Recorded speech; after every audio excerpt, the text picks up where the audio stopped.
तो भगवान भोलेनाथ को वैराग्य सवार हुआ। जब वैराग्य सवार हुआ, तुम पंचछा बहुत नालायक हो, दुष्ट हो। भगवान भोलेनाथ जी को वैराग्य सवार हुआ।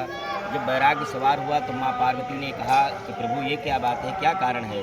तो उन्होंने कहा देखिए अब हमारा तपस्या करने का मन है, अब हम तपस्या करेंगे।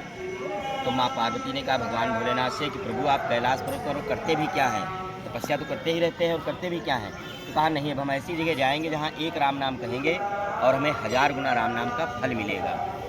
तो माँ पार्वती ने कहा स्वामी जी फिर तो हम आपकी अर्धांगिनी हैं, हम आपके साथ में रहेंगे।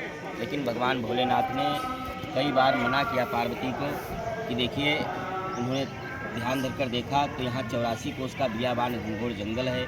मथुरा, वृंदावन, नंदगांव, गोकुल, बरसाना देखा तो वहाँ मेवा मिश्री माखन खाने की व्यवस्था है। यहाँ देखा तो यहाँ 84 कोस का बियाबान घनघोर जंगल है। तो माँ पार्वती से कहा देखिए जगह तो बहुत पुनीत है, लेकिन वहाँ ना अन्न मिलेगा ना जल मिलेगा, और शेर बाघ भालू जानवर, जंगली जानवर हैं वहाँ, और आप तो महीनों की रहने वाली, वहाँ कैसे गुजर बसर करेंगी। लेकिन माँ पार्वती ने बार बार हठ किया, उसी के कारण हठ का पाप लगा। उसी के कारण भगवान भोलेनाथ और माँ पार्वती यहाँ पर आकर के उन्होंने तपस्या किया है। तपस्या करते करते बहुत समय व्यतीत हुआ तो सूर्यनारायण भगवान ने प्रसन्न होकर के उनको जल दिया। उसी जल से माँ पार्वती ने स्नान किया, उसी जल से इस कुंड की उत्पत्ति हुई है। इसीलिए इसका पहला नाम है प्रभास्कर। कुंड सूर्यनारायण का पहला नाम है प्रभास्कर। उन्होंने जल दिया और उसी जल से माँ पार्वती को मोक्ष प्राप्त हुआ है। इसीलिए गांव घर में बुजुर्ग लोग कहते हैं कि पत्नी को पति से जबान नहीं लड़ाना चाहिए। वही बात आ गई यहाँ।